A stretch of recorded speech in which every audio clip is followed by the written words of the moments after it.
I'll show you what real evil is. Dr. Eggman is one of the most famous villains in all of gaming and hardly needs any introduction whatsoever. He's the biggest video game bad guy not in Smash Bros. At this point, no questions asked.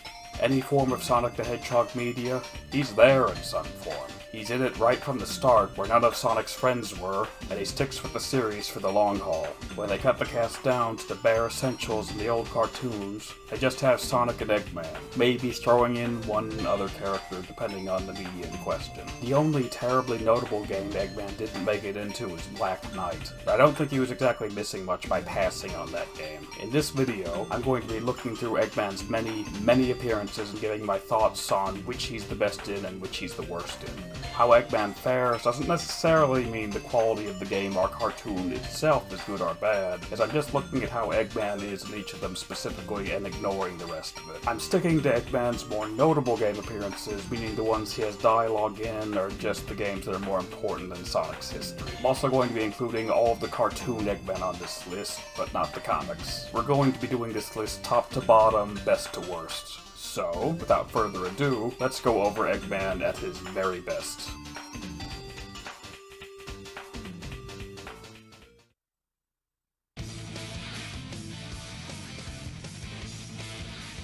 This is the Eggman that easily gets the most screen time of any of them, and he puts it all to great use by comparison to them. His voice actor in this game, Deem Bristow, manages to capture the perfect balance between the menacing and comedic elements of the character. Focusing on the menacing side first, Deem Bristow is just better at pulling it off with his voice. You can see it just by comparing their laughs pretty easily.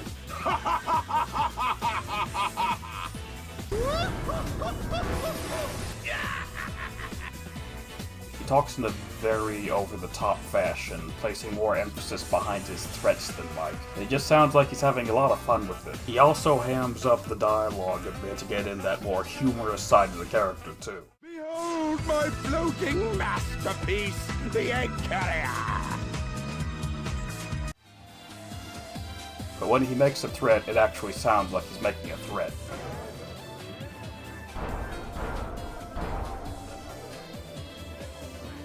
You fool. Away, before I make mincemeat out of you.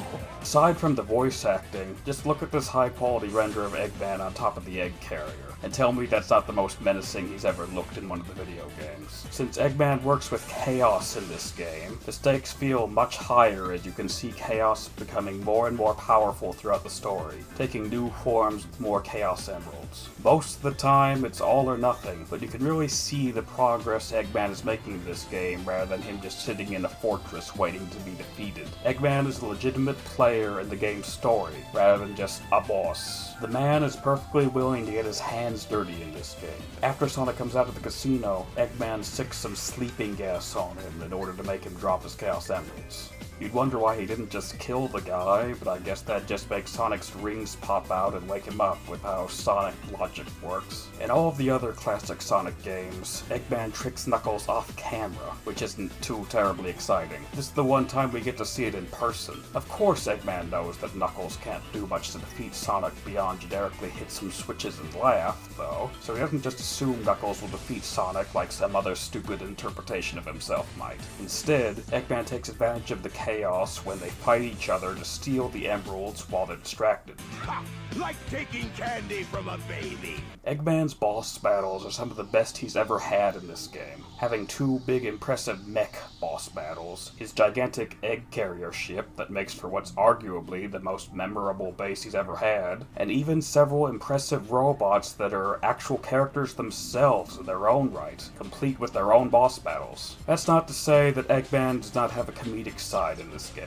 Aside from the voice actor sometimes delivering his lines in a more hammy fashion, one of the campaigns in this game has you play as Gamma, one of Eggman's robots. While Gamma eventually rebels, he spends a significant amount of time working for Eggman, enabling the player to see some unique perspectives on the inner workings of Eggman's operation. He sends Gamma through a training course where there are tons of stuffed dolls of Tails, Knuckles, and Sonic to serve as targets to shoot down and destroy. Eggman could have easily just programmed the E-series robots with no need for such a course, but I'm pretty sure he just gets joy from watching his robots destroy the Sonic plush dolls. Maybe he even goes down there himself from time to time to let off some steam. While that's not confirmed, there's a whack-a-mole game that Amy has to play later. You get points for hitting Sonic and lose points for hitting Eggman, and the high score has been visibly set by Eggman. Just picture Eggman playing this, it's hilarious. This is some actual subtle humor with environmental storytelling, rather than the rapid-fire jokes in later titles that often miss their mark. Other things in Eggman's base for him to enjoy are a personal pool, maid robots, a monorail to travel around his base, and a comically oversized captain's chair for maximum comfort. The guy even is egotistical enough to set the password to the Chow Garden to his name. There's a shocking amount of thought put into the egg carrier, as opposed to all of Eggman's other bases, which just serve as generic video game levels waiting to be destroyed. The scenes with Eggman and the E-series robots are what I think are the best mix of his humor and serious moments all together in a scene. You couldn't do a hammier reading of this line if you tried. Behold! It's a tailed frog! Very unique. He's instructing the robots to go get this frog, which he could casually just program into their orders. It's all so silly. Even if it would be faster to just tell them the information, he regularly uses the intercom system to give Gamma orders without having to call him in for a meeting like this. It's almost like Eggman is just doing this because he wants to feel important. It's not like he has anyone else to talk to in here. It's pretty silly, but it's great. After the robots come back later with the frogs, another meeting is held. Eggman expresses frustration over the failures of his robots, and has them banished from his ship in a fit of rage. There's only one correct frog to find, and Gamma found it. So what are the other robots supposed to do? There's no way they can succeed in their mission. It just looks like Eggman wanted to punish people to go on a power trip. This is a lot different from him abusing his other minions in the other games like Orbot and Cubot, who are legitimately incompetent. We should really just get deactivated rather than putting up with their stupid antics. This is also the only time where Eggman ever rewards his minions in the cases of Gamma and Chaos, actually being pleased with their successes rather than just constantly griping about failures. When Eggman is a scientist who has no power himself, their success is his success. Obviously, Eggman is the bad guy in the game for kids, he's gonna lose in the end, but he has a lot of small victories in this game by comparison to the constant failures of other titles. While Eggman was always called Eggman in Japan, this game attempted to bridge that gap by combining his Western name up until now, Dr. Robotnik, with the Eggman name. Robotnik was decided to be his birth name, while Eggman was a nickname given to him by Sonic as an insult that later went on to stick, as he started referring to himself by that name. Specifically here in Sonic Adventure 1, though, the Doctor refers to himself as Robotnik, and becomes enraged when Sonic insults him by calling him Eggman. Regardless of which name you prefer, it's a much cooler dynamic to see him dislike the insulting title rather than embracing it with zero explanation. Silence! I am Dr. Robotnik, the most cunning scientific genius in the world! One negative thing I'm obligated to bring up is how Eggman practically kills Chaos 6 himself. He keeps unleashing frost robots down on top of Sonic during his boss battle against the creature, and their icy nature enables Sonic to throw them into Chaos to freeze the water monster solid and damage him. This repeats several more times until Chaos is defeated, and each time Eggman loudly says, "No way! I can't believe this!" That might make a little bit of sense the first time, but after that, when it keeps repeating, I don't know why Eggman keeps doing it, much less why he can't believe that he's repeating that mistake. Considering Chaos has been 100% loyal to Eggman up until this point, I think this idiocy on Eggman's part may unironically be why Chaos betrays him. There's nothing between this fight and the betrayal in the last story, so it makes complete sense.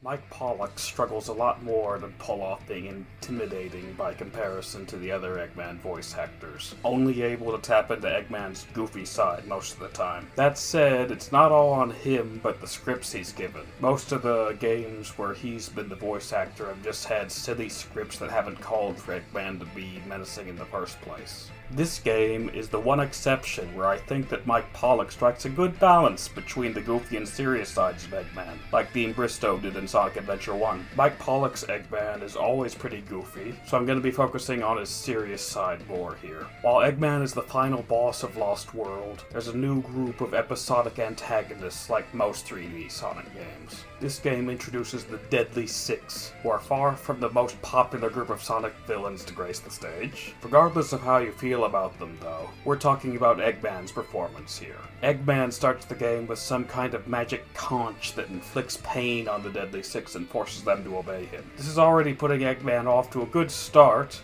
as there are lots of other times where Eggman just has no plan on how to get the episodic villains of the game to obey him. He just expects it and suffers heavy consequences when those expectations are subverted. For once, in this game, he's actually prepared. While Eggman does eventually lose the conch, it's through no fault of his own as Sonic gets rid of the thing unexpectedly, forcing the Deadly Six to turn on him. You could say Eggman's dumb for not going after it to get it back, but considering it's never brought up again, I assume it probably either got destroyed from the impact of the fall, or the Deadly Six retrieved it off camera. If you do hate the Zeddy, that's all the more reason to like Eggman in this game, because he hates them more than anybody else. He gets legitimately angry at the guys and says surprisingly out-of-place dialogue for Sonic games, saying he'll strangle them or eat their black hearts. Some people say this is too edgy for Eggman, but if that's edgy, then how's it not edgy when Eggman tries to destroy the entire world and kill himself to do it? Eggman shows a lot of contempt for the Zeddy beyond just this one scene, too. When Eggman sends out Zamam to attack and he's still working for him, he finds the man just repulsive. He calls Zamam fat and takes advantage of his simplistic nature by baiting him with sandwiches. It's definitely a bit of the pot calling the kettle black, since Eggman's pretty fat himself, and he even has named himself after a fat joke, which just makes him calling Zamam fat all the more amusing, really. Eggman may as well be in perfect health by comparison. Eggman is later forced to work with Sonic in this game after the Deadly Six steal control of his base. Eggman normally only bothers to team up with him in the last act of a game in a cliche fashion most of the time, but here it's more of a legitimate plot point. Eggman uses Sonic as the muscle he needs to get back into his base and past the Zeddy, and eventually fakes his death after Sonic got him far enough so he can work on getting his supercharged mech ready while Sonic fights the remaining members of the Deadly Six. He comes in afterwards to fight the victor, who's worn down after the battle, Sonic of course, with some shocking competence on his part. Eggman also subtly drives a wedge between Sonic and Tails while he's working together with them, obviously siding with Sonic.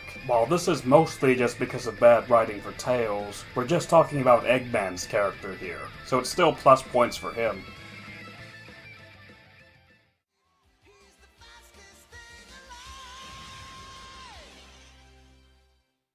While this cartoon has plenty of problems, all of those problems take place whenever Robotnik is not on the camera. Robotnik makes this show, and it's the most serious version of him to have been made, outside of comics anyway. His design is clearly based on the box art for Sonic 2, where he has those giant empty holes for eyes. It definitely makes him look pretty intimidating. This is the one time he's been voiced by Jim Cummings, and Jim takes the character in a very unique direction. While he commonly insults his minions in all interpretations of the character, he manages to sound very menacing here rather than just insulting them for the sake of a gag. The most common person he threatens here is Snively, who's his own nephew. Snively is absolutely terrified of him, and Robotnik takes it to the absolute extreme. You said that the Shriekbot could outrun the Hedgehog! It can, sir. We just have to install more thrust boosters. Snively, what color is my heart?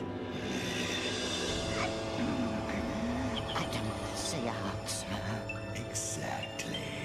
Rather a stark contrast by comparison to how he usually threatens his minions, don't you think? Well, I think combining Eggman's serious comedic sides can be done better, most directly with Sonic Adventure 1. Raw menace definitely works much better than a purely comedic character when we're talking about the main villain of an action-based show. This Robotnik has taken over the entire world before the series begins, and is looking to destroy the final remaining resistance to his empire, Sonic the Hedgehog. While characters can't be killed because it's a kids' show, they come up with a pretty great way to get around this by giving characters a fate worse than death. Robotnik turns characters into robot slaves by roboticizing them, removing their free will. This happens to plenty of background characters throughout the show, and one of the main characters even is partially roboticized before having got out of the process midway. We get to see a lot of people suffering under Robotnik's tyranny firsthand, rather than just being some kind of background element where we have to take the writer's word for it. Unlike some other game we'll eventually get to on this list, Robotnik doesn't find much pleasure in his roboticized world, with the only moments he's truly happy being when he makes significant progress towards killing Sonic. He's never happier than he is right here in any of his other depictions. Yes! Yes! The hedgehog is gone! Oh, it just makes me tingle all over. Yes! Snivelly. Sir?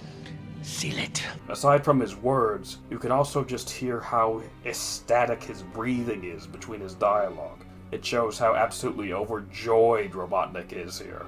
Eventually, there's a flashback sequence to give some context to Robotnik's backstory. He starts as a powerful general in the military of the capital city. He uses his robots to easily do anything his king needs of him to win the wars. Eventually, Robotnik does so well that peace is established and no more wars need to be fought, so the king announces that he's going to cut the funding to Robotnik's department. This, of course, outrages him, and prompts him to reprogram the robot military to only respond to his voice and overthrow the army. Snively conspires with him to do all of this, but of course, Robotnik reprograms all of the robots to respond only to him, and not to Snively. The king was still going to give Robotnik a prominent position after demoting him from general, but Robotnik was having none of it. It may not be the most complex of backstories, but it's way better than the non-existent one he has in all other forms of media.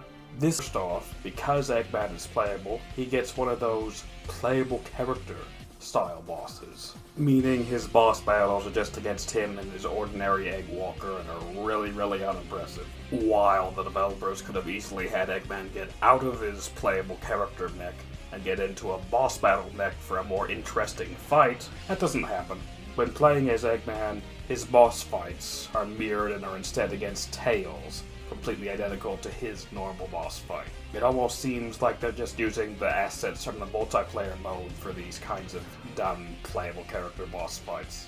In addition, very flimsy excuses have to be made for Eggman to have gameplay sometimes that make him out to be a complete idiot. Sonic bursts into Eggman's pyramid base, so to make use of those assets, Eggman has to have a level there. For whatever reason, he has to break into his own base and go through treacherous platforming to do so in a mech that can't fly instead of his usual egg pod, which makes no sense. What's worse, Sonic fights the Egg Golem boss during his campaign, but after dealing a lot of damage to it, it malfunctions for some unfathomable reason and begins attacking Eggman instead, prompting another boss battle against it. That's not to say Eggman doesn't get some good villainous screen time in this game, though. He has scenes that go down as his best ever. The first one is him using his newfound power to destroy the moon as a demonstration of what he can do, before demanding that all of the leaders of Earth surrender to Eggman before he blows up the whole planet. Granted, Eggman, who's supposed to be the cartoon character, looks more realistic by comparison to these early CGI humans. His other great scene is when he confronts Sonic on the Ark. He's kidnapped Amy to use as bait, and is prepared to do an exchange for her for a Chaos Emerald. Sonic plans to use a fake Chaos Emerald for the exchange, but Eggman manages to get Tails to trip up and reveal which one is real to him on accident. You thought you could trick me with that fake emerald, didn't you? So, how did you know it wasn't the real one? Because you just told me, Fox Boy. This isn't just the character he's tricking being stupid. This is legitimately competent on Eggman's part, as he has to outwit someone trying to trick him. He then goes on to trap and shoot Sonic into outer space, which Sonic should have no way of surviving. Even Tails and Amy believe he's dead. Sonic has just learned to use Chaos Control without a Chaos Emerald, an absolute Deus Ex Machina he's never used before or since. Eggman absolutely deserved to win in this scenario. Aside from the cartoons, this is Eggman's most serious appearance without any question. He blows up an entire island military base, killing tons of people on it in what would realistically be on par with the bombing of Pearl Harbor. When the president refuses to surrender control of the world to Eggman, he's fully content to just sit there at his super weapon, continuing to let the timer tick down all the way to 0. While the weapon ultimately doesn't fire due to circumstances beyond his control, Eggman was entirely fine with letting the entire Earth be destroyed, killing everyone on the planet. It's what he legitimately thought was gonna happen. He just stands there, laughing maniacally. There's nothing funny about Eggman in this game beyond him occasionally scratching his rump from time to time. I would say the games which can combine the goofy over-the-top villain with this more sinister Eggman do better, but this is still another great showing for him. This Eggman could definitely go higher if he had more screen time, but that's just not the case. One of the worst cutscenes in the game involves Eggman, unfortunately. Eggman goes to casually steal the Master Emerald, which seems entirely irrelevant to his plan. He casually goes to just take it while Knuckles and Rouge are right there in front of him, apparently not expecting anything bad to happen. He moves it away at the speed of molasses before Knuckles casually shatters it, sending shards flying everywhere, apparently all the way into space? This all happens with inaudible dialogue, with incredibly loud music due to terrible sound mixing. Both Eggman and Knuckles look like absolute idiots in this cutscene. How did Eggman expect to pull that off? He's so casual about taking the only thing in the world Knuckles cares about, like nothing's gonna happen when he tries to do it. Getting the Emerald shattered was an outright bad thing for Eggman, because now it means Knuckles will be joining Sonic on his journey to get all the stupid Emerald pieces back instead of just sitting tight on Angel Island. At the least, Eggman could have taken advantage of the situation by picking up just so much as one of the countless Master Emerald pieces to use as a bargaining chip on Knuckles. He could have easily used it to trick him again and just make him blame everything on Sonic like usual. When you awaken, kill him!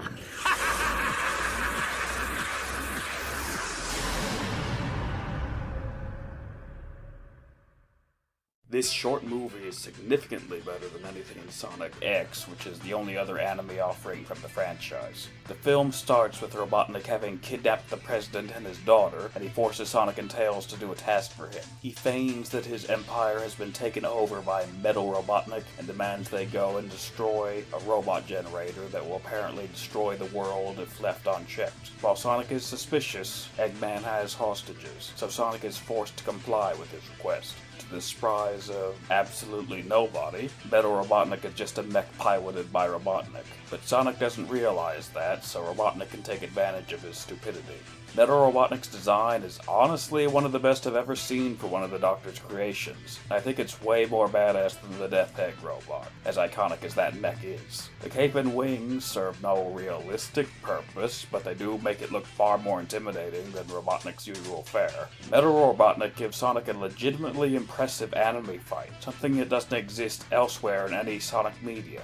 Trust me, I've looked. He goes to try to drown Sonic multiple times, directly acknowledging Sonic's infamous weakness to water. He later sticks Sonic to the pavement with some goo before crashing the pavement into the water to drown him. It also gets Tails stuck to the wall. He would have directly won this fight had Knuckles not come out of nowhere to interfere, freeing Sonic and Tails. The protagonists still think Robotnik's story is true and that Metal Robotnik is a separate character afterwards, so they continue their mission after being saved by Knuckles. They go to the robot generator to try and destroy it before it promptly blows up in Sonic's face, again nearly killing him if not being saved by Knuckles. The death of Sonic is not the only goal here though, as this trap enables Robotnik to get Sonic's DNA to give to Metal Sonic. The rest of the movie is spent fighting Metal Sonic with some of the best material that character's had too, though Robotnik sadly doesn't get to do much of anything himself after this point in the movie. The one bad thing about Robotnik in this is that he always has to keep the kidnapped daughter of the president with him at all times, Sarah.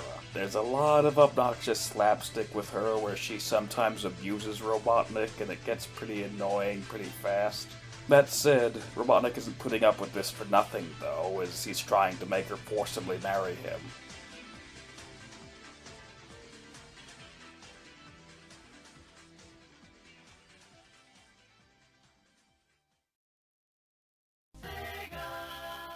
This is a blanket category for all of the 2D games Eggman appears in and doesn't speak, mostly the classic titles in Sonic Mania. While he does speak in the Sonic Rush titles, the dialogue is very brief and generic, not much of a story, so I'm lumping it under this category. It's rare to see a main villain actually fight the hero so many times throughout the course of a story, and to have so many unique boss battles, no less. As far as a no-dialogue villain goes, it's pretty impressive. The concept of Eggman capturing small woodland creatures and forcing them to become robot slaves is certainly a lot more inventive as far as a generic 2D platformer villain goes, as opposed to just kidnapping a princess. On the other hand, though, a lot of his bosses are just pathetic, and there's no reason why he shouldn't just be defeated instantly when he rolls up to Sonic like an idiot in Emerald Hill Zone in his pathetic little drill car mech. He magically manages to escape each time through the power of plot, as his mech spontaneously becomes invulnerable, and Sonic somehow can't keep up with him. In Death Egg Zone, he infamously manages to outrun Sonic on foot because of these plot powers he possesses. Without the plot needing him to not die yet, he absolutely would just get slaughtered before he can get into his Death Egg robot. You'd really think Eggman would have gotten into the final boss mech in advance rather than sitting and watching Sonic fight Silver Sonic. The final boss of Sonic 1 is also particularly underwhelming. There's really no reason as to why Eggman goes inside of these crushers other than just to laugh at Sonic. While I do mock the poor guy, these are generally his most challenging boss battles by comparison to the much easier 3D games, though a lot of them are still very easy. Those little plot holes I brought up are there because it's the only way to get Eggman some screen time in this bare-bones format, as opposed to Bowser over there, who has a generic excuse that his earlier boss battles aren't really him, but minions disguised as him. It's totally a plot point and not just low budget. They definitely tried to make Eggman memorable in these classic games rather than putting in the bare minimum of effort, and I appreciate that.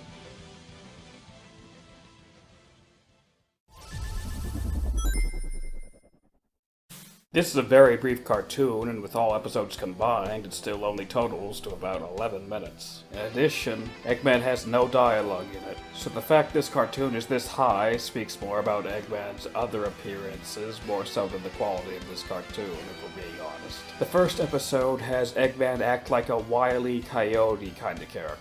He gets tricked by Sonic and has to beg him to try to get released, but he falls into his own trap like an idiot before he somehow survives the explosion from his own bomb because it's a cartoon. That said, as far as this character archetype goes, it's not bad. Eggman laughing at Sonic and the stupid drawing he made of Sonic dying is pretty funny. Shockingly, this cartoon can get somewhat serious, as after the first episode, Eggman is treated as a relatively normal villain character without funny gags. He has a brief fight with Sonic and his drill machine while searching for the extra Chaos Emeralds, and comes up with an actual legitimate plan to trick Knuckles. Rather than talking to Knuckles and assuming he will believe him for literally no reason, Eggman steals Tails' plane, then goes and takes Knuckles' Master Emerald while in the plane to frame Sonic, which is pretty competent on his part. He eventually gets all the Chaos Emeralds and feeds them to Metal Sonic for an okay fight scene, which is more than you'd expect for how this little series of shorts opened up. They play a great remix of Eggman's Sonic 3 final boss theme over it, making this one of Eggman's better appearances, as sad as that might be. Think you're going? You dumbbots! Dumbbots! You dumbbots wouldn't know success if it bit you on the bumper! That said, as far as comedy villains go, he could come across pretty enjoyable with his pettiness and his egotism. Robotnik! Rah, rah, rah! Obsessed with plots of the day, like wanting to be a TV star or to start his own club themed around himself.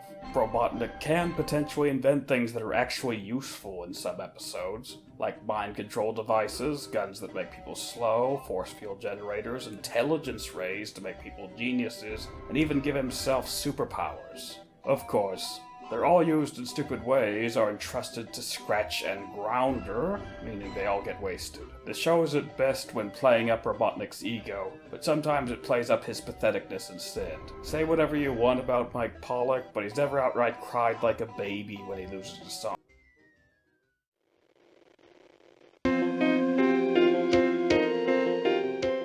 This game has a very negative reputation, but all we care about for the purposes of this list is Eggman's appearance in it. The game opens with Eggman being defeated off camera for the final time, and the protagonist stupidly assuming he's dead for some reason. Of course. He's not dead. He had a backup plan to escape his crashing ship. He claims to be reformed and joins the party as the final party member. Playing as Eggman in an RPG is definitely pretty appealing, and surprisingly, unlike most of his playable appearances, his stats are pretty decent. While he only has 2 power moves, his bombardment does good damage to all enemies, and he can team up with Tails to sabotage enemy robots to destroy their programming and kill them immediately. He actually teams up with Tails a lot in this game as the other robotics-based member of the crew, which is somewhat interesting to see after how they're usually at each other's throats in other games. The reason Eggman is strong and has so few moves is because he's only a temporary party member, only lasting for 1 chapter. At the end of the chapter, the party has to enter an interdimensional portal. Eggman, of course, says he has to stay behind to make sure they can come back through the portal safely. The characters stupidly trust him, probably because of the bonds he's built with Tails over the adventure, even though that's still a pretty dumb excuse. Letting Eggman team up with you is one thing, but come on guys, you're giving him way too much power here by entrusting this essential role to him. Eggman surprisingly doesn't lock the characters inside the portal or block off their escape or something, but he's aware of one key fact that Sonic and his friends aren't. Time travels much more slowly in the other dimension. By the time they come back and have defeated the episodic villain of the game, several years have passed in the main world, where Eggman was free to do whatever he pleased. Eggman has successfully taken over the world and built a gigantic empire while they were gone, having played along with the heroes just long enough to get them out of the picture, while also having them take care of another task for him in the process. This reveal is an end of the game cliffhanger, and because this game was a massive flop, there was never a sequel made to it. As far as the game's continuity goes, Eggman was never even stopped. He rules the world, that's the end. The only reason this one doesn't go higher is because of very limited screen time for Eggman being actually evil. That and this really stupid, unfunny sequence after the ending reveal where Sonic and Tails constantly break the fourth wall and don't take Eggman's spontaneous takeover all that seriously. It's not technically the fault of Eggman's character, but it still takes away from the moment when the ominous "the end screen" with a question mark on it is interrupted by these terrible jokes.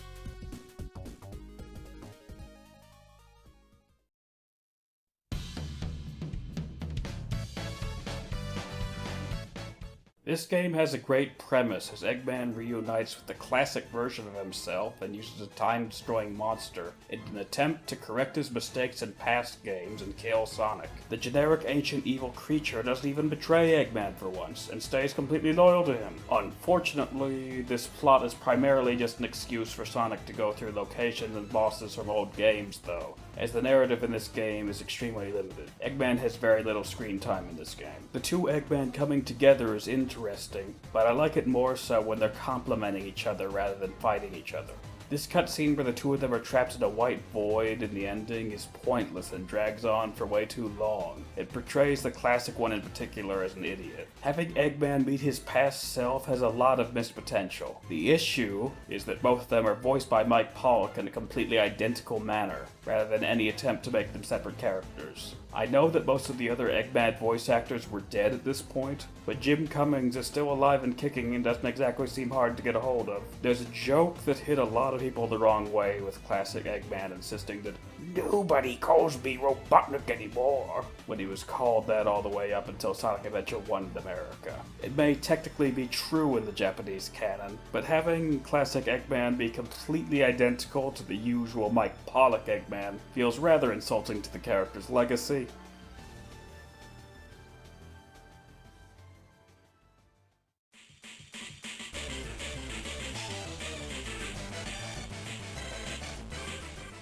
This game stars a robot called Emerald, an ancient robot Eggman didn't make himself, but tries to make use of. He has the ability to copy anything just by observing it, which makes him incredibly powerful. Emerald will form a link with anyone who shows him their true power.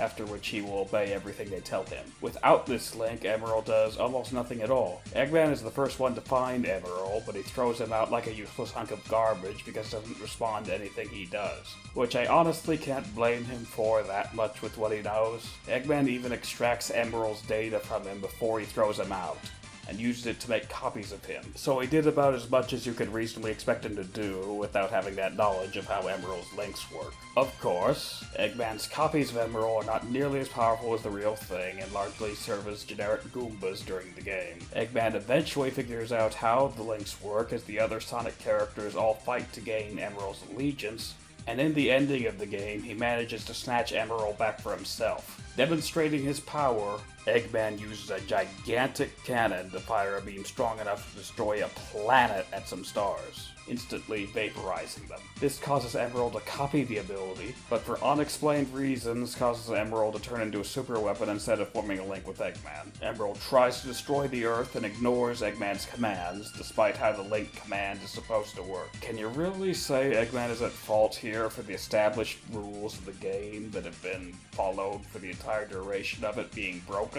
Eggman's honestly pretty intelligent in this game, but I can't rank this appearance any higher, as it's really frustrating to watch him constantly be a victim of the writers hating him and not wanting him to succeed.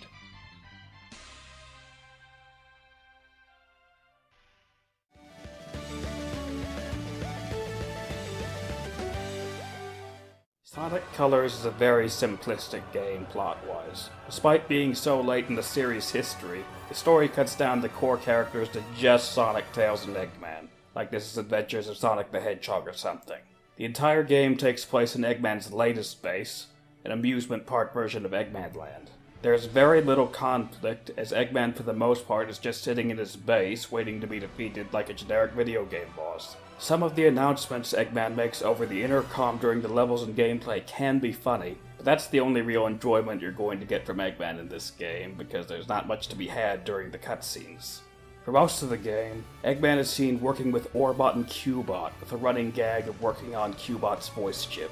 Cubot goes through several annoying voices which annoy both Eggman and the viewer throughout several cutscenes. Cubot never does anything useful, he's just an annoying voice in Eggman's ear who wastes his time, so you'd really think he'd just scrap him. Cubot also has the audacity to say that none of Eggman's plans have ever worked, see? And Eggman cannot name any plan that has ever worked in response to him. While it's true that Eggman has never come on top at the end of a game title, I would say plenty of his plans have technically worked to some degree, such as defeating Sonic in the intro to Unleashed, the Chaos Emerald negotiation in Sonic Adventure 2, defeating Sonic again in Sonic 06, etc., etc. This is without even mentioning that he has taken over the world on 3 separate occasions, although none of them are canon to this particular game context. The writer for this game and onwards in the Sonic series has made clear that he has no real idea of what happened in previous Sonic games, so go figure.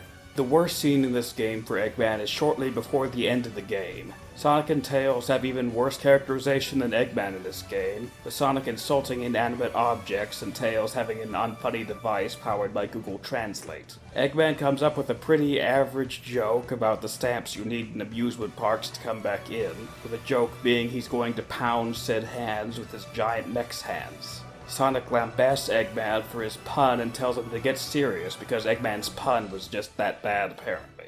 This wouldn't really be that much of an issue, but Eggman doesn't even get that angry about this. He just takes the insult as constructive criticism, accepting that his pun was some crime against humanity. This is in spite of the fact that Sonic has constantly been making tons of terrible puns throughout the game, and Eggman's been forced to listen to them over the security cameras all this time. Hey, did somebody here order a clobbering? Are you sure? It says somebody ordered an extra large clobbering topped with everything. Okay. Tell you what, I can't take this thing back, so I'll give you an extra large clobbering for nothing. Hope you're hungry. Eggman needs to grow a spine, or more realistically, the writers need to write Sonic better. Eggman also gains access to some mind control technology in this game, and he successfully hits Tails with the effect. He wastes the time where Tails is vulnerable to it, having him just block Sonic instead of capturing Tails or having him try to kill himself or something. He later goes on to say that he will get more power from the Wisps to perfect this mind control technology and unleash it on the entire planet. Of course, this mind control tech is never used again, despite supposedly being one of the main driving forces of the plot.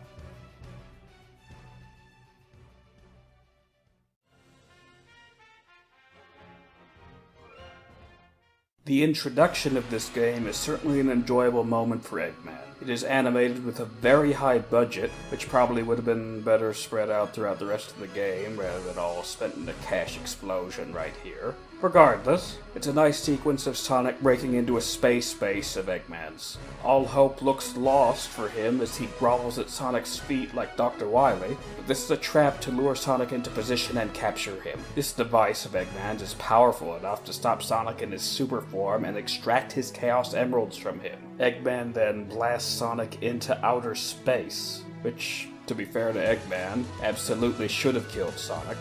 It looks like a pretty great sequence when you watch it for the first time, but just thinking about it for 2 seconds, this is really dumb on Eggman's part. Sure, capturing him in super form is very impressive, but after that he really should have just killed Sonic in a much more definitive way. He's seen Shadow survive the same thing at this point, so you'd think he'd be extra sure to do the job right. Aside from that, the Chaos Emeralds are also lost as Eggman stupidly shoots Sonic into space here. All of this criticism isn't just from some fan overanalyzing things either. Within the game, Warlord actively points this out to Eggman and calls him stupid for his hasty actions, which is 100% justified. Eggman, desperately trying to come up with a defense, says he chose to do this because it wouldn't be fun without a good challenge. If Eggman legitimately meant this, it's pathetic, but I'm pretty sure this is just a desperate excuse he came up with on the fly.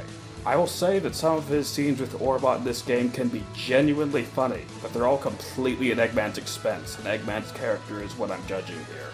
Orbot constantly gets burns on Eggman for his stupidity, and even when Eggman finally is furious enough to start physically attacking him, Orbot never suffers any penalty, making Eggman look like a pretty tremendous loser when it's so common for him to beat up his minions in the other games. The other thing Eggman does in this game that looks visually impressive is cracking open the entire Earth. This on a technical level is much more impressive than destroying the moon in Sonic Adventure 2. The issue is this was not part of Eggman's intentions, it was just a side effect of him trying to release Dark Gaia, a stock generic ancient evil monster. He was simply following instructions from ancient tablets. He had no real idea what was going to happen. When Eggman finally reaches Dark Gaia at the end of the story, his plan to control the beast is just to generically order it to attack Sonic as if that will somehow work, after which he's casually swatted away. Just compare this to his relationships with Chaos and the Deadly Six, who Eggman did successfully control for extensive periods of time and had actual plans. By comparison, he just comes across as pathetic in this game.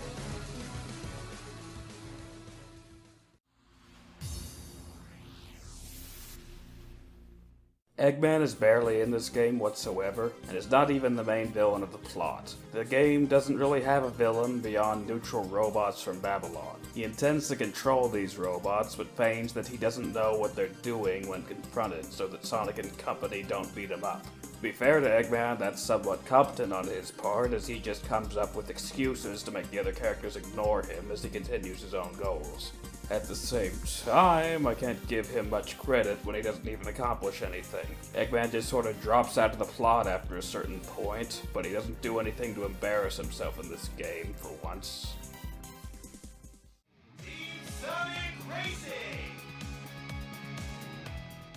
This is a rather uneventful title for Eggman. The extent of his plot is to get some sort of superpowered engine to enable him to win the races, far from the most exciting thing he could be doing. The amount of times he says that the current race will be the final race to determine who's the best gets ridiculous as he's stretching out the game's time when there's basically no plot. The purpose of this is to literally stall for time as he tries to get his superpowered engine ready. When it's finally finished, it's incredibly lackluster for the amount of build-up it was given, and the game promptly ends afterwards. Eggman teams up with Zavok in this game, despite their really rocky history. I suppose this game is pretty low stakes, so I can't blame him that much, but it's still weird. Orbot is constantly trying to come up with lists of Eggman's failures and telling him how Eggman's plans could possibly backfire. Eggman, of course, never takes any of Orbot's advice or ever learns from any of his past mistakes. He just gets angry at Orbot and forces him to shut up rather than ever taking any of the feedback on board. Orbot could probably make a better racer than his army of Eggpon Goombas, but no, just keep ignoring him. Mario and Sonic at the Olympic Winter Games! I'm lumping all of the Olympic titles together here, as while some have more extensive story modes than the others, they're all pretty basic. Eggman always teams up with Bowser, and they're always in 50-50 partnerships with neither of them trying to one-up each other, which feels very unrealistic as to what would happen with any kind of legitimate plot. It's just because of the fact that this is a crossover between two companies that the two villains have to be portrayed as equal to one another, as neither company wants their villain to look bad. Bowser is apparently the best partnership Eggman has ever had if you look at his track record of constantly being betrayed in his own series. I don't think it makes a lot of sense for these two personalities to get along that well, though. When Bowser's a meathead who uses his strength to solve his problems while Eggman's an inventor. I would guess it probably would be Bowser betraying Eggman rather than the other way around, as Eggman is rarely the one who does the betraying himself. Most of the Olympic Games have Eggman and Bowser start up their plots to ruin the Olympics in some way, such as removing the snow or making a lot of fog. Their motivation is the fact they weren't invited to the Olympics, so they want to cancel them. This makes a little sense for Bowser, because I'm sure there's some stuff he could do well in, but Eggman participates in the Olympic Games without the aid of any technology. Eggman, an obese, ordinary human, legitimately believes he would do well in the Olympics without using his intelligence in any way, and will regularly try to threaten people in said Olympics to get what he wants. It's pretty weird. In the London Olympics, Eggman plans to use duplicates of people made through the fog to try to take over the world, which is more ambitious than just canceling the Olympics because he's upset about not getting invited. However, Bowser and Eggman eventually get their invitations, which shows everything was just a big misunderstanding, so all of their evil plans are cancelled, including Eggman's plan to take over the world. Nice. In the 2012 Winter Olympics, Bowser and Eggman offer to pay off Rouge the Bat, making her temporarily join them. Why they don't attempt to pay Wario and Waluigi to join them is anyone's guess. Of course, Eggman is a cheapskate as always and refuses to actually pay her afterwards despite how rich he is, leaving them down another member for no reason. In the 2020 Olympics, Eggman creates a device to suck people inside of a retro video game, trapping Sonic and Mario inside. While he does successfully suck the protagonist inside, he unfortunately causes Bowser and himself to get sucked in too because he's an idiot. He later manages to accidentally reveal to Mario and Sonic how to get out, which is by collecting gold medals. I know he sucked them into an Olympic video game because the theme of the game is Olympics, but thinking about it realistically, couldn't he just suck them into some kind of impossible video game like E.T. Atari or something?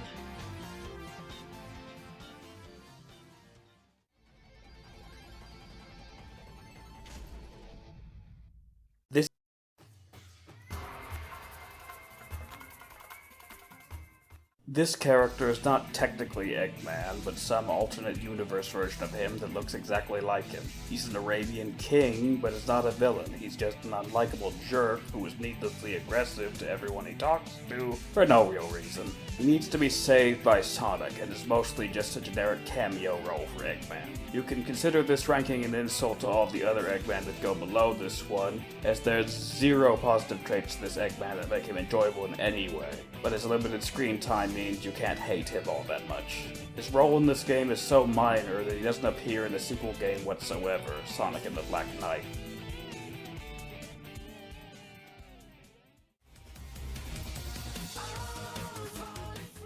This is a racing game where Eggman is barely on the screen and the plot for 5 minutes. Eggman sets up a racing event for everyone to participate in with a disguise about as good as the typical ones Team Rocket would use in the Pokemon anime. If his disguise wasn't bad enough, he calls himself King Doc of Eggmania to make himself even more obvious. Unlike Team Rocket, the protagonists are in fact intelligent enough to see through his horrible disguise almost immediately, making it superfluous. Eggman eventually ditches said disguise and forces the heroes to continue racing with the promise of riches. He reveals that the purpose of these races was to have one of his robots copy data from all of the racers, which he intends to use on the protagonists directly by applying it to himself. One race later, it's revealed Eggman copied nothing successfully because he's incompetent.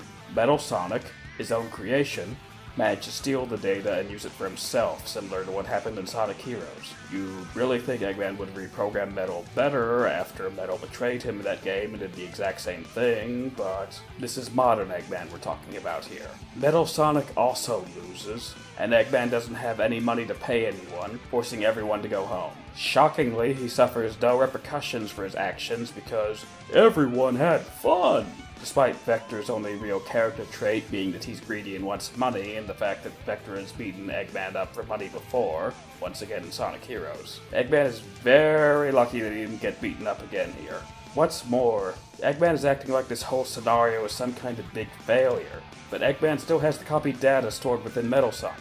He could pretty easily extract that data from Metal Sonic and use it for whatever nefarious purposes he originally had planned.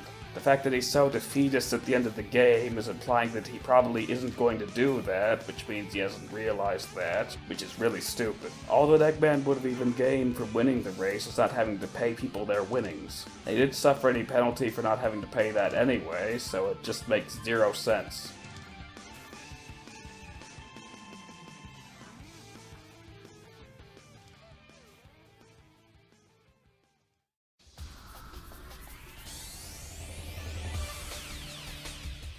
These games both have story modes, but Eggman's role is very similar in both games, so I'm lumping them together. Eggman is not a villain at all in these titles, with the main villain being Eggman Nega, who disguises himself as the ordinary Eggman. In the first game, Eggman is immediately kidnapped by Eggman Nega.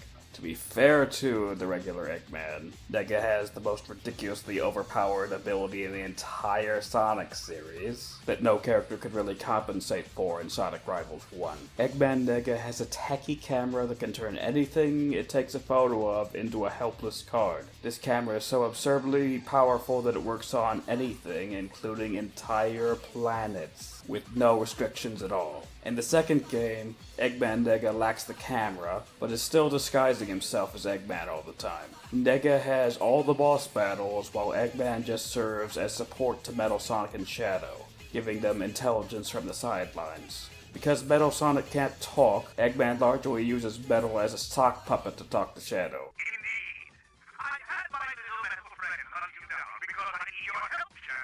After Sonic Heroes and Sonic Freeriders, it looks like Eggman wised up a bit and removed any sentience from the character. Still, in this game, Eggman Nega is just portrayed as a more competent version of Eggman, even making a stronger Metal Sonic titled Metal Sonic 3.0. The regular Eggman just looks like kind of a joke character by comparison to him.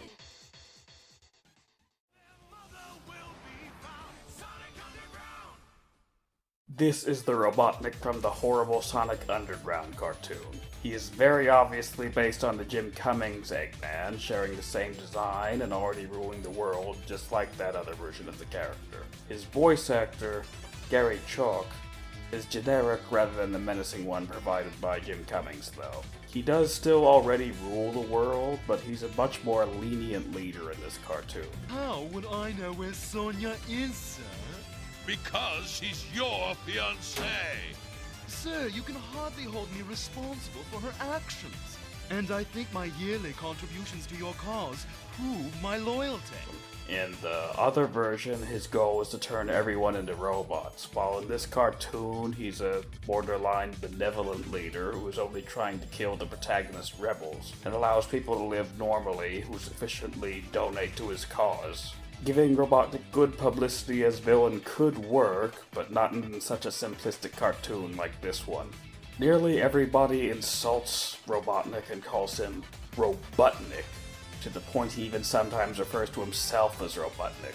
This is similar to why Eggman calls himself Eggman instead of Robotnik, but it was never nearly this direct, and it's basically just been retconned into his name, or as a supervillain alias. In Sonic Adventure, Robotnik outright rebukes Sonic for calling him the other name. Here, though, it's very clearly just an insult that makes him sound like an idiot when he occasionally repeats it himself. At times, Robotnik can work in this cartoon as a discount version of Jim Cummings, but the issue is he occasionally falls back into goofy territory in this cartoon. With how serious the version he's ripping off is supposed to be, provides extreme whiplash whenever he does something silly and gets casually beaten up with comic hijinks ensuing. Most of his serious moments involve him threatening his minions, Sleet and Dingo, as opposed to successfully doing anything to Sonic and his friends. There is one episode where there's an alternate dimension where Robotnik is good and Sonic is evil. All it takes is them generically showing Sonic the poverty of what he's caused for 2 seconds to turn him from evil to good. And good Robotnik is pretty pathetic for not having been able to do that without the other version of Sonic helping him out. Good Robotnik has a really stupid looking hairdo and loves music like the hit 90s kids that aged about as well as a dead fish. It may not technically be the same character as the mainline version of the Robotnik from this cartoon, but this is still pretty pathetic.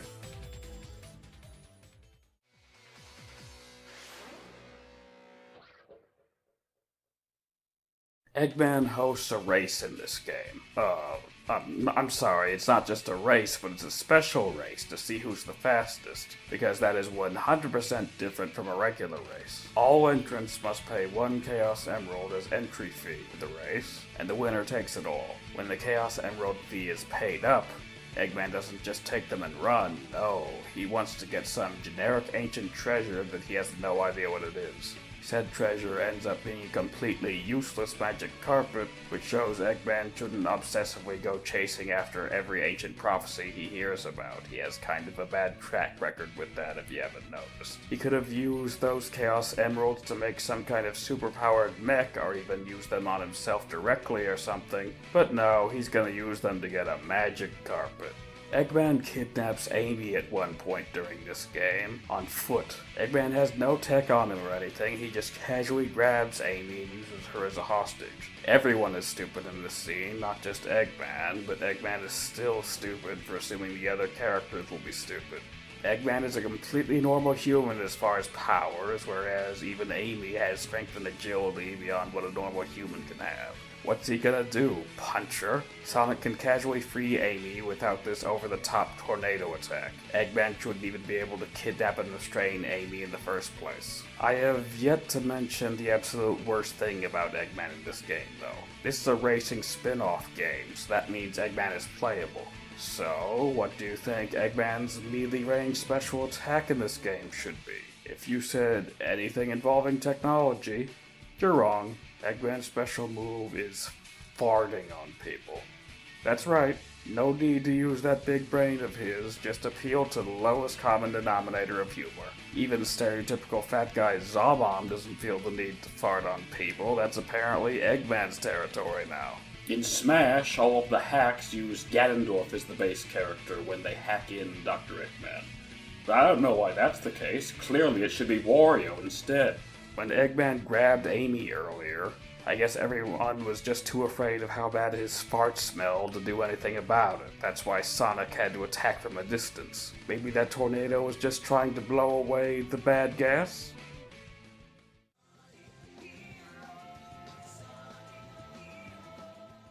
While Eggman is barely even in this game, there's a lot to talk about. The Eggman that is seen throughout most of the story and who has the boss battles is a mech controlled by Metal Sonic, so I'm counting that mechanical version as Metal Sonic and not Eggman. The real Eggman has extremely limited screen time and is held hostage in a random little warehouse. He's only seen during Team Chaotix's campaign and in the ending. How Eggman managed to let one of his own minions betray him so severely is a mystery, especially when in every game before and after this one, Metal Sonic doesn't speak and appears to just be an extension of Eggman's will. Presumably, he increased Metal's intelligence in this game before reverting him back to his previous state afterwards. Either way, it still looks super incompetent on Eggman's part. Sonic Heroes introduces a new character, Omega.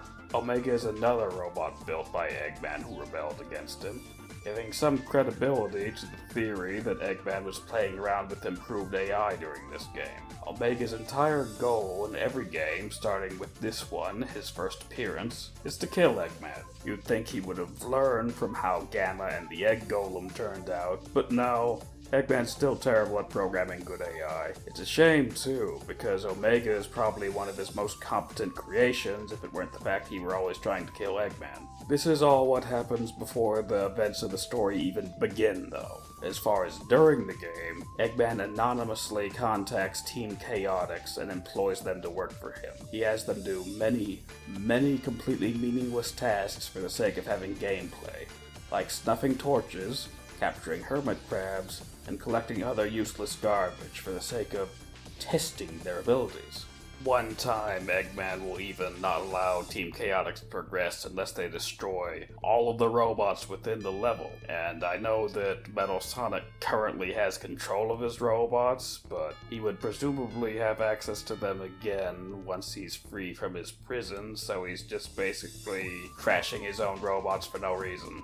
His ultimate goal is to have them come save him. Who Eggman can contact is probably extremely limited given he's locked in one small room, so you would really think he wouldn't be so picky with who he employed, and avoid risking Team Chaotix just quitting on him because of his pointless requests. Metal Sonic could potentially wise up and come back to kill Eggman at any time. You'd think he'd have a higher sense of urgency here, rather than sending Team Chaotix off on completely irrelevant missions. When Team Chaotix does finally reach Eggman and free him, he promises he will pay them at a later date, after he takes over the world. The Chaotix are infuriated with Eggman and go to chase after him to try to beat him up. Would it really be so unreasonable to just pay them on the spot? Eggman has to be loaded to build his ridiculously large fleets of robots and airships, and even if he blew all his money, he could just sell some of the robots to easily pay off the Chaotix and avoid their wrath. At least, if he hadn't had Team Chaotix destroy his robots during that one level for no reason because he's stupid. Aside from not getting beat up, if he actually treated the Chaotix well by paying them properly, not making them do pointless collectathons, they could potentially be willing to help Eggman out with his world domination plans like he originally wanted. It'd be a better investment than making more robots who try to kill him anyway. Besides, you know our policy.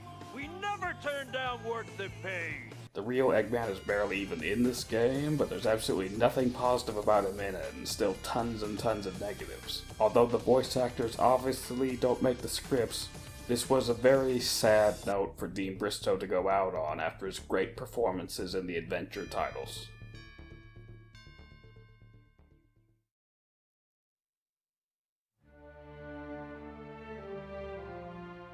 While this technically isn't the worst role Mike Pollock has played as Eggman, this one best exemplifies the problem with him. Mike Pollock cannot do Menace to save his life. He can only be goofy, and this script clearly calls for Menace. He said in the past he doesn't write the script and he only does seriousness when the script calls for it, so where is that seriousness in this role? Eggman casually takes over the world in this game, being the only time he's ever done so within a video game, as the other times were cartoons with very different continuities. This should set up for a very enjoyable Eggman on paper, but you'd be shocked as to how little is done with this concept. Sonic is defeated by a gathering of the Hedgehog's past foes at the start of the game, and after that it's revealed in a casual text scroll that Eggman takes over the world off camera somehow. Of course, we would never be interested in seeing that personally. Why show that to us? It's not important at all, it's irrelevant. This game has a very low budget most of the time, and when they outright skip over such huge events like this, it shows.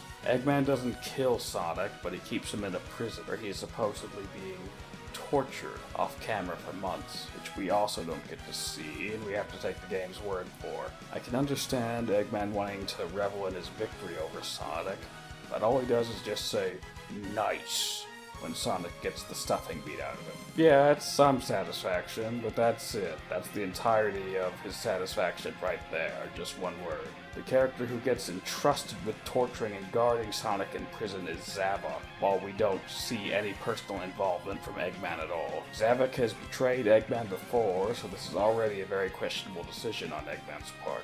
It is later revealed the so-called Zavok that Eggman placed so much trust in was just in fact a random clone and not the real Zavok, who is effectively entrusting both Sonic's security as well as the pleasure of torturing his most hated nemesis to a random Goomba. If he isn't going to get anything out of keeping him alive personally, just kill him and be done with it already. At the start, we see Eggman say he'll return the humiliation Sonic gave to him 1,000-fold, and that he hates him, which remains to be seen in this game with his actions. They did just barely enough to show people for the trailer to get them excited with Sonic getting beaten up. There's absolutely nothing more to this than that. Eggman later shows some anger towards Infinite for not killing Sonic when he has the opportunity. I have no idea where this anger was earlier when it was relevant. Later, during this same cutscene, he is in fact attacked by classic Sonic, then generically flies away while saying he doesn't have time for this. Infinite was just a short distance away, surely he should have some method of contacting him to sick him on classic Sonic. Based off dialogue and generation, it's implied that classic Eggman is a younger version of Eggman who will eventually become him, not an alternate universe version of him, so the same should apply to classic Sonic. Kill him and your Sonic problem should be dealt with. But no, Eggman doesn't have time for this, he's very busy. One of Eggman's ultimate weapons is null space, which is supposed to be an endless and unescapable dimension of nothing. Of course, Sonic manages to get out of it instantly once he's trapped inside it by generically running fast with no explanation. It's obvious more was supposed to happen in here before it was cut for time, but as is, it just makes Eggman look like an idiot for putting so much faith in this useless weapon. Eggman's ultimate goal by the end of the game is just to drop the sun on the planet and kill everyone, while he's still on it. While he does try to blow up the planet in Sonic Adventure 2, he's at least safely tucked away in a space station so he'd survive it. It's bizarre that Eggman intends to destroy the planet after he's already supposedly taken it over. There's no sense of desperation from Eggman here, it's just left very awkwardly unaddressed that he's also trying to kill everyone with a kamikaze attack. This is also the game where he has no reason to be desperate. He's taken over the entire world off camera and has limitless resources at his disposal. And this is what he comes up with? If he's really willing to kill himself to kill Sonic, then why didn't he just kill him before when he had him in prison for months apparently? It makes no sense. It's so stupid. There are a couple of times in the story where Tails finds out key weaknesses in Eggman's plans, without which Eggman would win the story. The reason I'm bringing this up is because Eggman has a very casual opportunity to capture or kill Tails at the start where the villains all beat up Sonic together. Tails in this game is a loser who just cowers at the sight of Chaos Zero and accepts his fate without even trying to run away, much less fight, so it would be extremely easy for Eggman and the other villains to capture Tails at the start of the game as a package deal with Sonic. In addition, if Eggman insists on keeping Sonic alive for whatever reason, using Tails as a hostage would serve as a great insurance. If Sonic didn't allow himself to be recaptured, he could just threaten to kill Tails instead. Eggman's dynamic with Infinite is rather strange and undefined. With Eggman's past history of getting constantly betrayed by those he works with, you'd really expect Infinite to betray him too. There are several scenes where Infinite and Eggman get angry with each other where you'd easily think it might happen, but Infinite ends up being loyal to him. While he doesn't get betrayed, he honestly deserves to be when he addresses Infinite's concerns by just telling him to shut up, and is extremely lucky that didn't happen.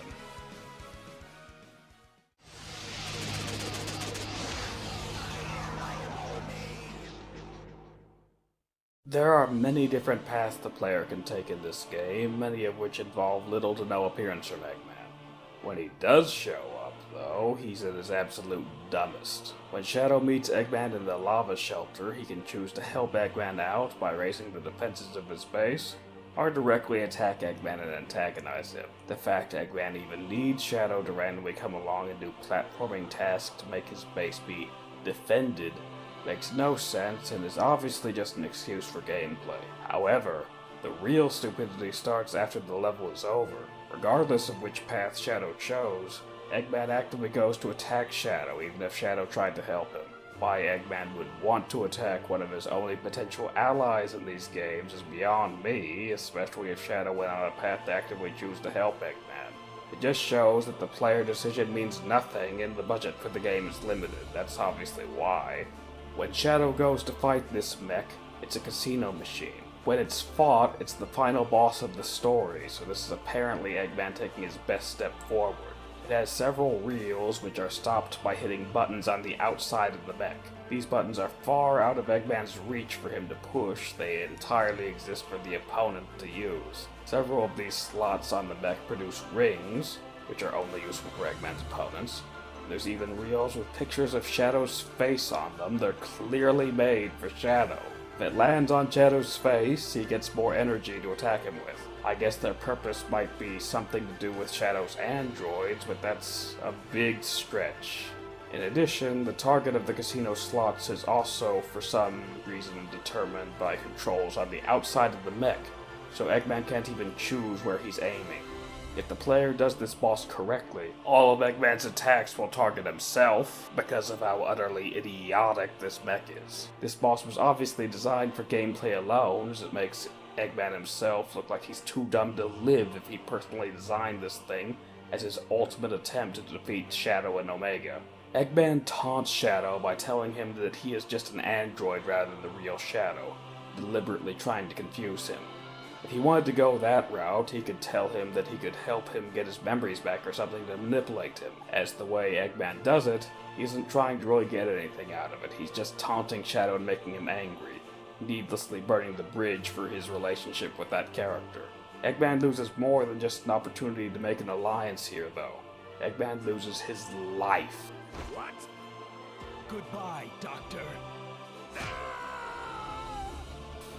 While none of these endings are canon, Shadow kills Eggman after these idiotic displays from him. Considering Eggman's incomprehensibly stupid actions, he really deserves it. Shadow only decides to spare Eggman if he's on the goody two-shoes path. Anything less and he will just flat out murder Eggman in cold blood here. The only time Eggman sees fit to tell Shadow the truth about his past is during the true final boss battle against Black Doom in his full power state. This is only after 8 minutes of gameplay he'll say it, meaning the vast majority of players will never hear this dialogue as they will have killed Black Doom before then. He only intends to do it with his dying breath before he would be killed by paralyzing nerve gas off camera. Who knows why he's so secretive about this when Shadow is the only thing that can save him, or God forbid, to save his own life. The fact he's so resistant to tell Shadow means that he probably has some kind of irrational grudge against him or something. Are you still wondering who you are, Shadow? There's nothing to tell, Shadow. You have no past. On some paths, Eggman can show up before the final boss of the story to do a fight with a different mech. It's not nearly as funny as the casino robot on a logical level, but the issue is Eggman constantly screaming one quote over and over during this fight, triggered to happen every time he uses a certain attack. You know what they say, the more the merrier. You know what they say, the more the merrier. You know what they say, the more the merrier. This clip is really long and aggravating to listen to over and over. While Eggman has done this before, particularly in Sonic Adventure 1, Get a Load of This is just a much better line reading and isn't such a needlessly long and out of place line as, you know what they say, the more the merrier.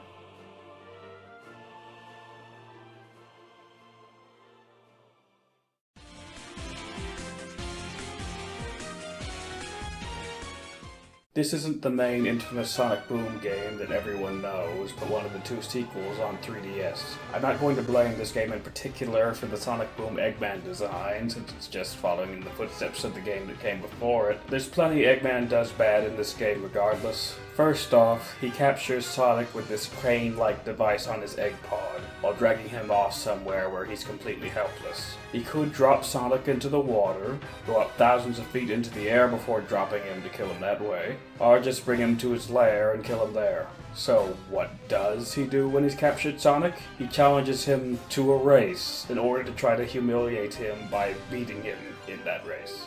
Of course, this plan fails and Sonic wins the race. I don't think he really even has anything special to rig the race in his favor all that much. He just wanted to force him to race against him for some reason. Sonic even calls Eggman out on how idiotic this plan is, and Eggman seems to be sticking to it in a desperate attempt to prove his objectively terrible plan isn't terrible, rather than coming up with a plan that simply isn't terrible in the first place. And it's not a dumb plan! It's really quite ingenious. If you want to challenge Sonic to a race, it's really not that hard. Eggman has done that countless other times in other games and cartoons. Sonic is happy to get a free win on Eggman since speed is his specialty. This is complete and utter waste of having Sonic captured.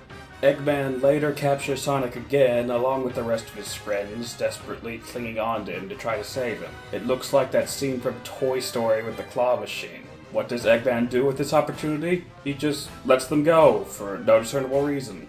Yeah, that's right, he just lets them go. Eggman eventually makes a robot in this game that he initially calls Ragnabot. Eventually, he gets frustrated with the robot and renames it to Defect as an insult to it. He goes on a long tirade of ceaselessly insulting the robot and talking about how much he utterly despises it. This motivates it to try harder and perform its original purpose after Eggman leaves, and then Eggman is surprised when it betrays him later and becomes the final boss. At least most of the time, Eggman isn't actively trying to make the other villain who betrays him become the final boss angry. This time, he is directly the cause of his own demise. In the ending of the game, the heroes let Eggman go with absolutely no penalty, despite him being the cause of everything that happened in the game. There is zero tension in the story. It's practically like Eggman is their friend or something. Yeah, Eggman can be funny and work, but he's also the main villain of the story, and this is bordering on there just not being any conflict whatsoever.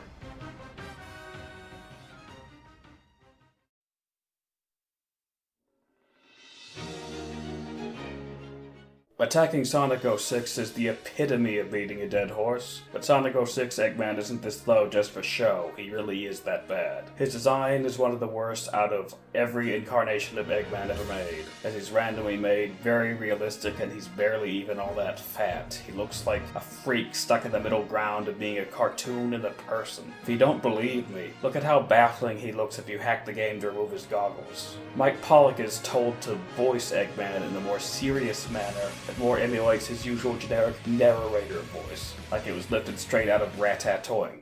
Ratatouille. No use.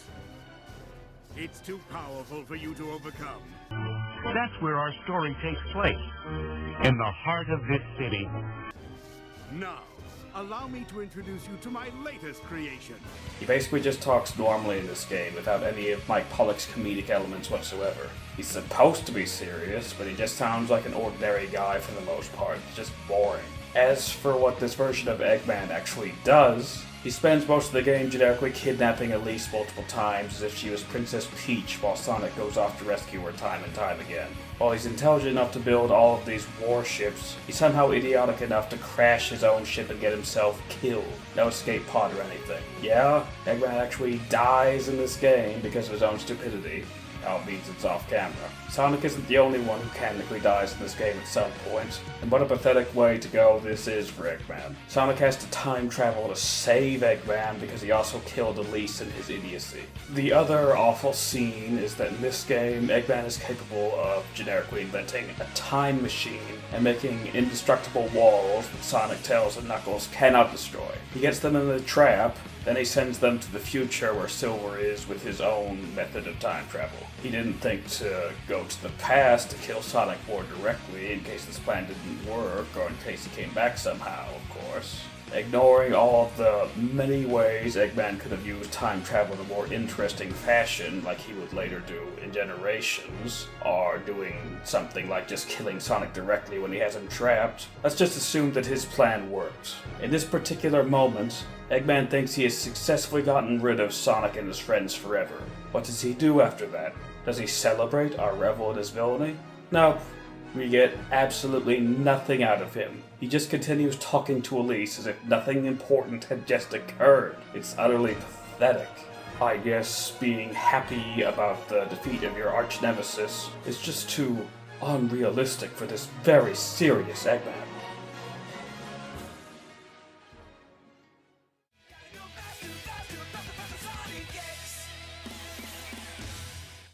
This anime is the very first appearance of Mike Pollock, and the initial episodes of the show treat Eggman as a Saturday morning cartoon villain. He isn't funny or enjoyable in any capacity during these episodes, doing such exciting things as wagering the Chaos Emeralds over a game of baseball. I was just about to consume this delicious banana. Oh, tasty. If this was my first introduction to the character, I'd probably think he was a joke too, like Mike Pollock does. But he keeps that interpretation of him for the anime's entire run. The anime eventually stops doing its own original plots and instead copies and pastes the plots of Sonic Adventure 1, Sonic Adventure 2, and Sonic Battle. Considering the adventure games are some of Eggman's best appearances, you can imagine how well this anime handles retelling those stories. Eggman's screen time is extremely minimized because everything is cut down into bite-sized versions. Because we need to dedicate time to everyone's favorite Sonic character, Chris Thorndike and his stupid family who contribute nothing whatsoever, and just have to be inserted into those previously established plots. Everyone knows kids relate to powerless, unlikable kids, not superheroes and supervillains. When we do get an iconic scene from one of those games, it's almost always butchered. Eggman just saying, "Look up at the sky, let's have a blast!" before blowing up the moon is such a pathetic delivery compared to the original scene, Sonic Adventure 2. This anime was dubbed by the infamous 4Kids, who have gone out of their way to remove violence wherever possible. The most infamous 4Kids line that really justifies Eggman being down this low for this appearance is this one right here. I don't like the way you attacked Chris and Cosmo. It's one thing to take them prisoner and threaten them, but when you actually hurt somebody, that's going too far. I know Eggman has been pathetic in a lot of his instances before, but this one here just really takes the cake. Even within the anime, there's plenty of times where Eggman is clearly trying to kill people, let alone hurting people, given this has all of the events of the adventure games in it.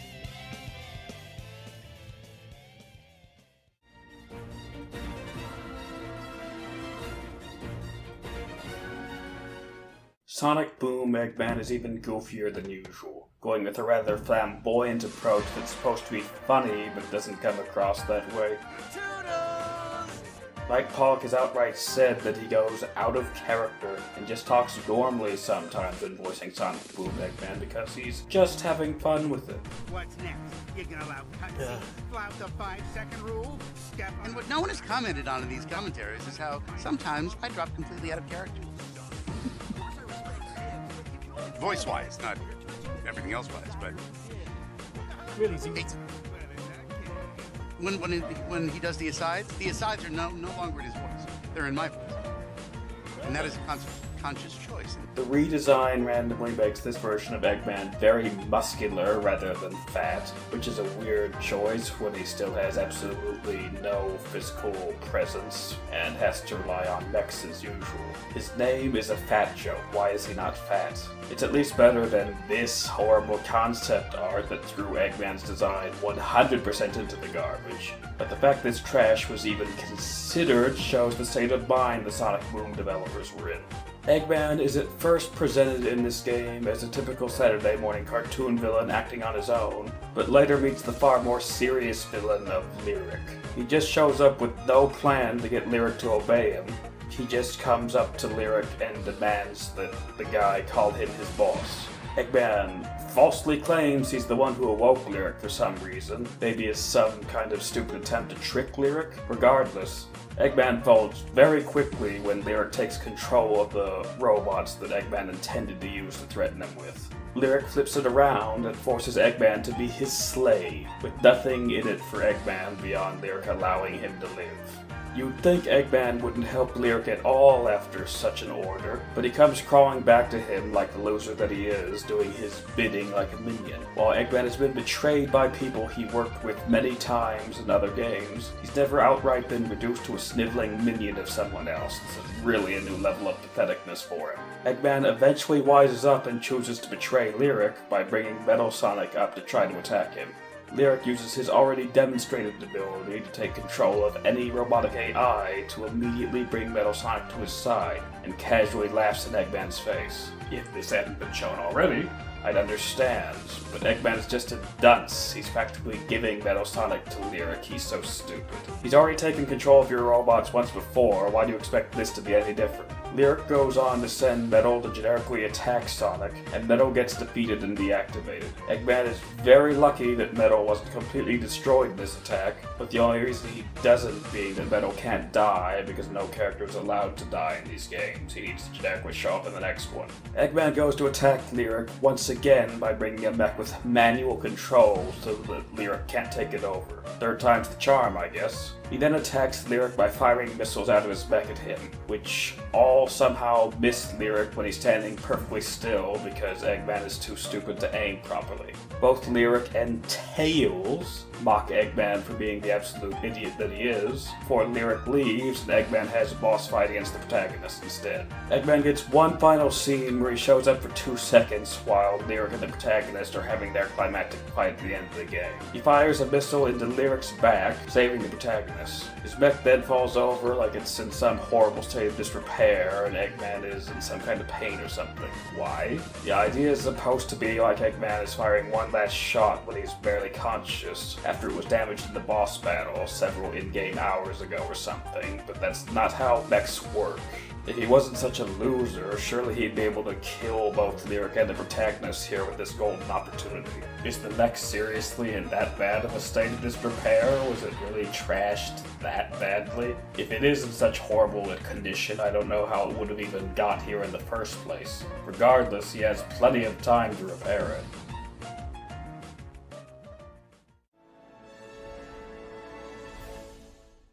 Sonic 06 attempted to make a more realistic-looking Eggman, but it just highlighted that realistic Eggman doesn't work. He's more of a cartoon than a real human at the end of the day. Here in this movie, we have a real-life, human actor playing Dr. Robotnik. They make absolutely no effort to make Jim Carrey look like the character he's supposed to be impersonating. They just let Jim Carrey play Jim Carrey, who blatantly is not Robotnik. The only real similarity this character has to the real thing is that he has a mustache, but it still looks nothing like the real Robotniks. You think it's petty I put this Robotnik as the worst interpretation of Eggman ever because of how he looks? Well then, look at how people reacted to this original Sonic design for this movie. People wanted this entire movie cancelled over that design. For how much people utterly despised that Sonic, he looked far more like the source material than Jim Carrey looked like Robotnik. Jim Carrey eventually dons a red getup that looks slightly more like the source material in the ending of the film, but he still doesn't look that much like him if we're being honest. It's only a brief teaser at the end where he spontaneously goes bald, wears his goggles over his eyes for once, and his mustache looks remotely on model. They're capable of making him actually look like what he's supposed to, they just actively choose not to.